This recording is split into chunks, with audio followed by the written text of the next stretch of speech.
जी। मृत्युंजय पांडे जी। राधा वल्लभ श्री हरिवंश महाराज। श्री हरिवंश महाराज जी। महाराज जी, भगवान या सत्य और माया और असत्य का अनुभव क्या केवल बुद्धि से ही किया जा सकता है, या ये प्रेम, श्रद्धा और विश्वास के माध्यम से हृदय का गहरा और आत्मीय अनुभव होता है? नहीं, क्या पहले सत्य को जानने के लिए बुद्धि की गहराई और तर्क आवश्यक है? नहीं, श्रद्धा आवश्यक है, तर्क आवश्यक नहीं है, श्रद्धा आवश्यक है। ज्ञान प्राप्त करने के लिए या भक्ति प्राप्त करने के लिए श्रद्धा आवश्यक है। श्रद्धा के बाद विश्वास आवश्यक है।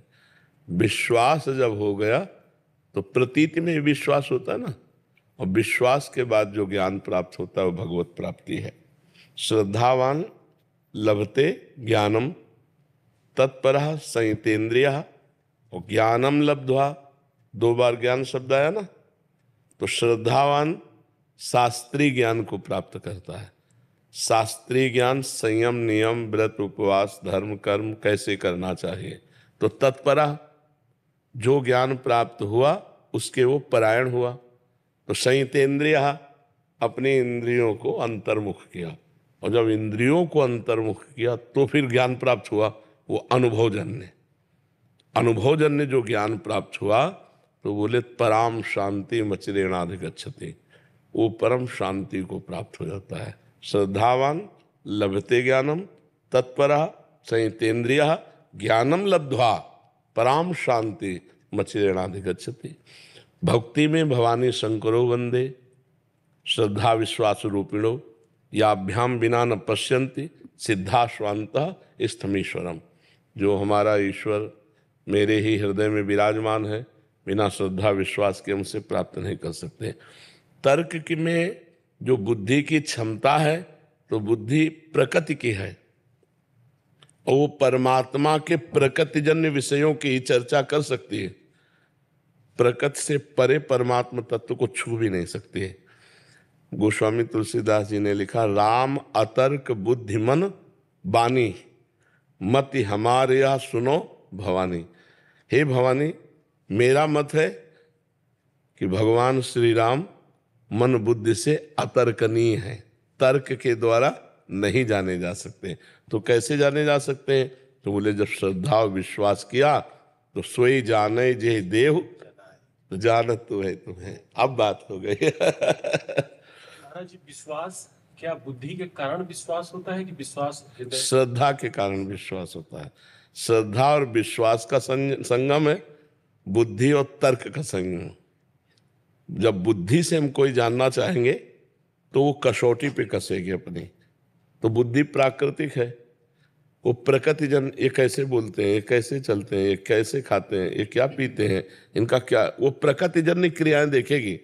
परमात्मा स्थिति तो नहीं देख सकती ना, इसलिए उसका देखना अंधा है। किसी की बाहरी क्रिया से आंतरिक स्थिति का परिचय आप प्राप्त नहीं कर सकते। हमने ब्रह्मबोध संपन्न महापुरुषों के दर्शन किए, उनके साथ रहे। शरीर की विशुद्ध नहीं, ऐसी ब्रह्माकार वृत्ति है। अब लोग दर्शन करने आ रहे हैं तो उनके शिष्य कपड़ा डाल दिए, ऐसे बड़े विशाल काय शरीर, एकदम परमानंद स्वामी जी।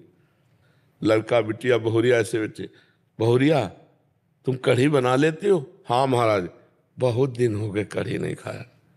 आप सोचोगे यहाँ ब्रह्मचर्चा सुनने वाले कढ़ी मांग रहे हैं। अब कैसे आप पहचानोगे उनको कि, और हमें पता है कि कितनी उच्च कोटि के महापुरुष। तुम्हारे गाय है बच्चा? हाँ महाराज जी, रबड़ी बहुत दिन से नहीं पाया। अब आप सोचो क्या नाटक कर रहे हैं? नाटक भी नहीं कर रहे। आप पहचान ही नहीं सकते कि किस कोटि के महापुरुष है। जैसे जड़ भरत जी को इतना बड़ा सत्संगी रहुगण जो कपिल भगवान से सत्संग करने जा रहा, पालकी में बैठे, भला जान पाया? और पालकी में जोत दिया एक दिव्य महापुरुष को। तो हम बाहरी प्रकृति को देख सकते हैं अपनी बुद्धि के द्वारा, परमात्मा स्थिति को नहीं देख सकते। परमात्मा स्थिति तो श्रद्धा और विश्वास से होती है। पर जी, श्रद्धा और विश्वास कैसे उत्पन्न होते हैं? महापुरुषों के संग से। जब हम सत्संग, इसीलिए भक्ति का प्रथम सोपान है, प्रथम भगति संतन करि संगा। पहली भक्ति कही गई, क्यों? क्योंकि इसी से पूर्णता हो जाएगी। जब हम सत्संग करते हैं ना, पहली भक्ति श्रवणम, सुना जन्म श्रवणम कीर्तनम स्मरणम विष्णुपाद सेवनम अर्चनम बंदनम दास्यम सख्य आत्मनिवेदनम। ये आत्मनिवेदन पूर्णता है। तो ये कब हुई? श्रवण से।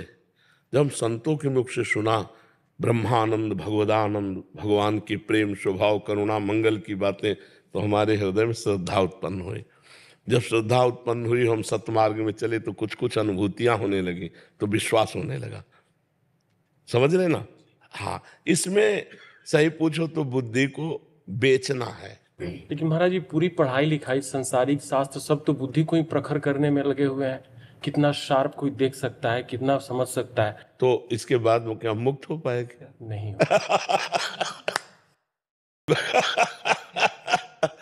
ये जितना दौड़ेगी ना उतना ही फंसाती जाए।